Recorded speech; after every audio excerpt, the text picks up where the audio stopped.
You know, in the absolute flood of stuff we see online every day, celebrity pictures usually just fly by. Disposable content, really. Totally. It takes something really unusual to make everyone just stop scrolling.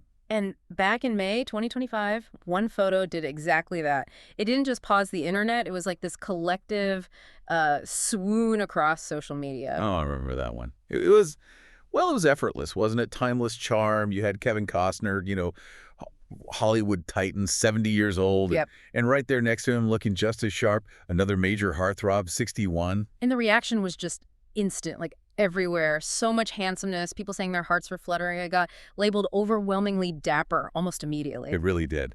Welcome to Starscope Report. Join us as we break down Hollywood drama, music industry shakeups, and influencer scandals too. We dig into those stories behind the headlines, from red carpet surprises to, well, viral moments like this one, to give you the real picture. And our mission today for this deep dive, it's all about taking that one viral photo apart, piece by piece. Exactly. We need to, first off, nail down who that 61-year-old actually is. Then look at the corporate machine that kind of staged this whole thing. Right. And maybe most importantly, uncover the real connection, the genuine bond between these guys that explains why it felt so, authentic, why it hit so hard. Because, when you first saw it, it looked totally candid, didn't it? Like two old buddies just hanging out. Spontaneous. But we're here to tell you that was actually, well, it was a very carefully planned, high-level branding move by a huge tech company, no less. But here's the twist, right? The reason it worked wasn't just the corporate planning.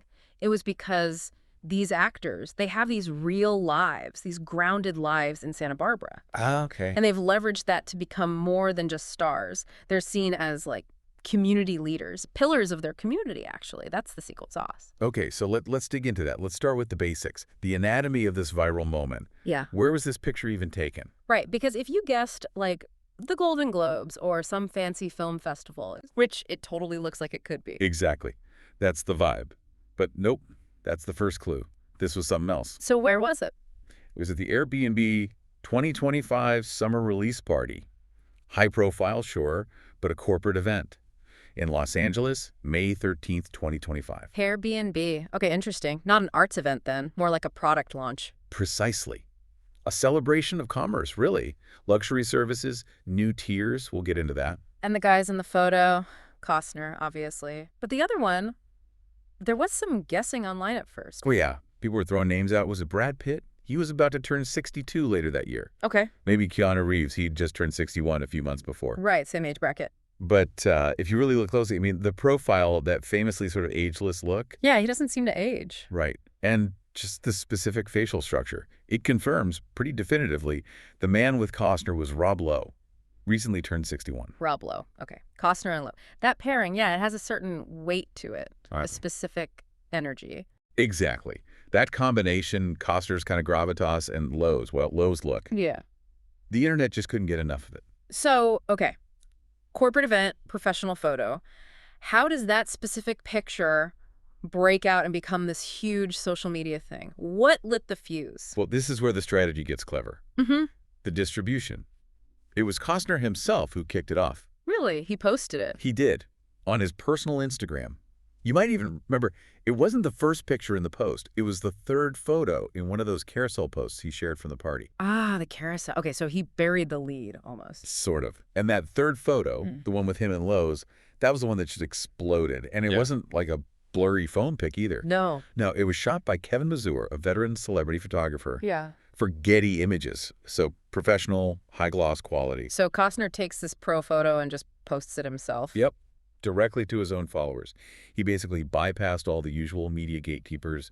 No publicist statement, no exclusive to a magazine first. She put it out there? Exactly. Creating this immediate direct-to-fan moment. It felt personal, Yeah. Authentic, even though it was this polished, professional image. That is pretty smart. It lets the public reaction be completely organic, unfiltered, which is probably why it went so viral so fast. Nailed it. That initial surge, that unfiltered adoration, that's what gave it that escape velocity.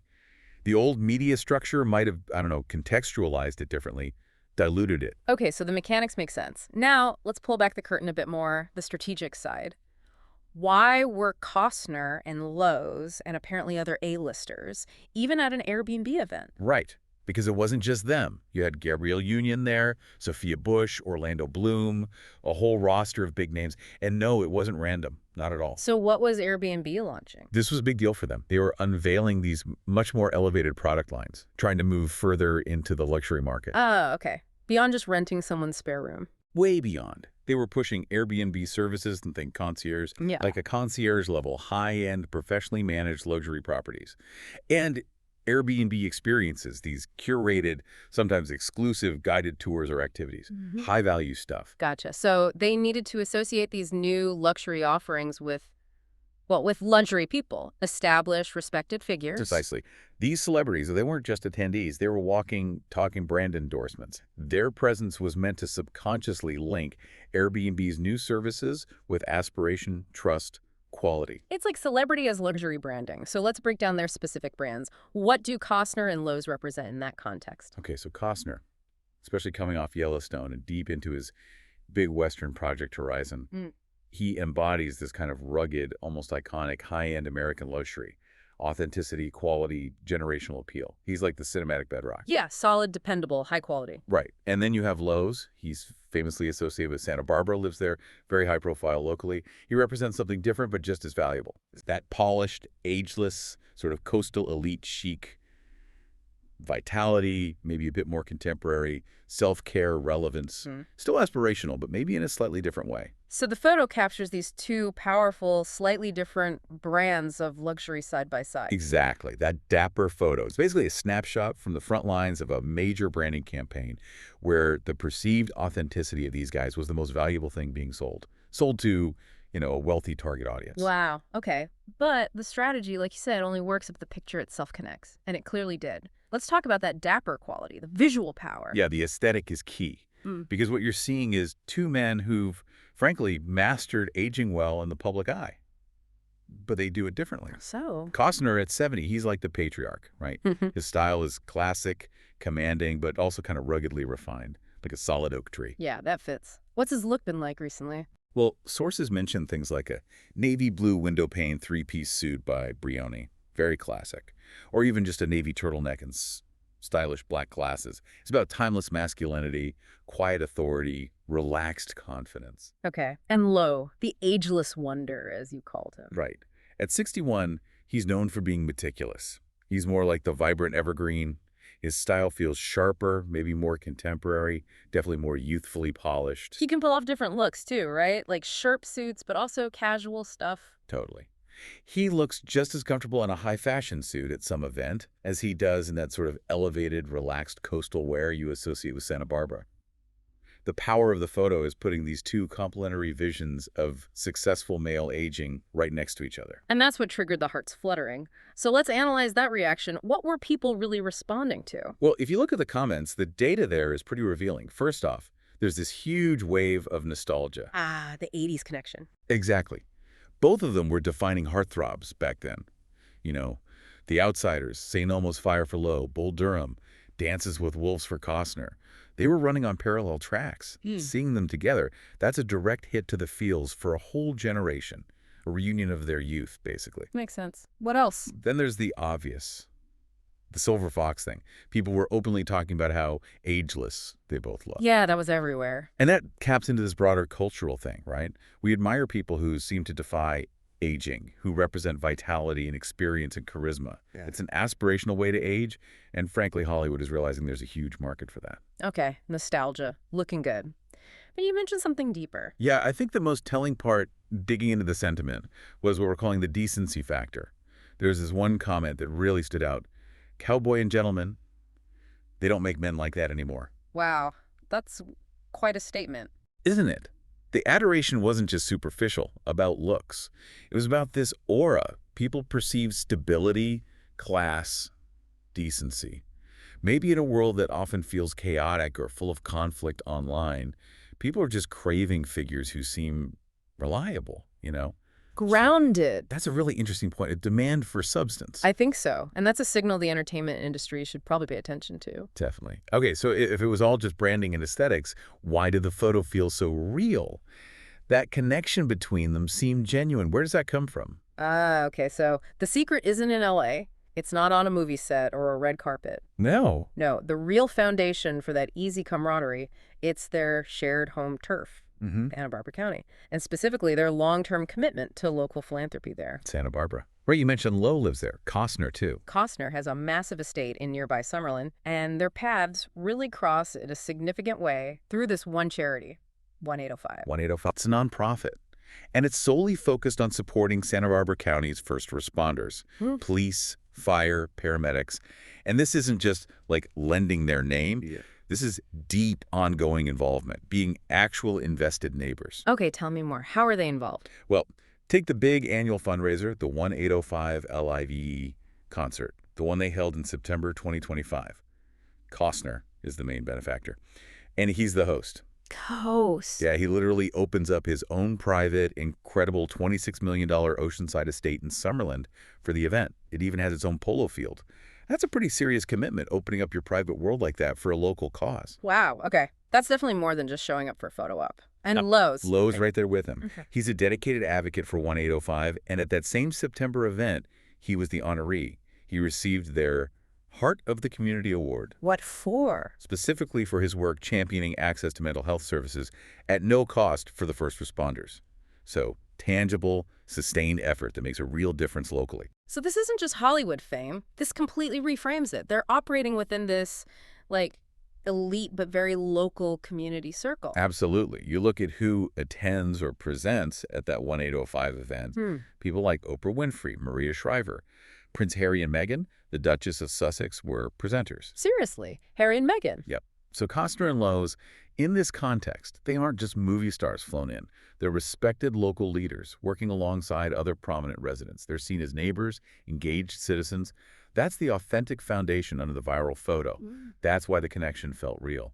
Because, in a way, it is. That makes so much sense. Okay, so this brings us to how they've managed to stay so relevant for so long. Their endurance. It really is a masterclass, isn't it? Both came up big in the 80s, but navigating 40-plus years in Hollywood, that takes serious strategy, especially in what you might call Act 3 of their careers. Yeah, how are they doing it? Let's look at Costner first. What's his 2025 strategy? Costner seems focused on consolidation and really cementing his status as an auteur, a visionary, after the whole Yellowstone departure drama. Right, that was messy. Yeah. He seems to have channeled all that energy, and frankly, a lot of his own money, into total creative control over his passion projects.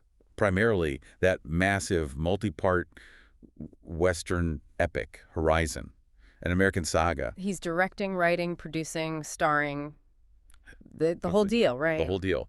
And reports are he even borrowed against his own properties to finance this huge cinematic swing. It's all about creative independence for him now. His brand is his artistic vision, especially as the definitive voice of the American West. And he backs that up with other projects, too. Yeah, he leverages that image with things like prestige documentaries, like Yellowstone 150 for Fox Nation. It's all about reinforcing his specific high-integrity brand. His vision is the product. Okay, total creative control. What about Lowe's? His strategy seems different. Very different. Lowe is all about diversification and really smart collaboration. He's still a major network TV anchor with 911, Lone Star. That keeps his traditional star power solid. Primetime staple. But the really brilliant move, I think, is the Netflix comedy Unstable. The one he co-created and stars in with his son, John Owen Lowe. Ah, yeah, I've heard about that. It's genius, right? It connects into a whole new, younger audience on streaming. And it lets him play with his own history, his Brat Pack image, but in this funny, self-aware way. So he's kind of making fun of his legacy while also refreshing it. Exactly. He and his son use their real dynamic, lean into it.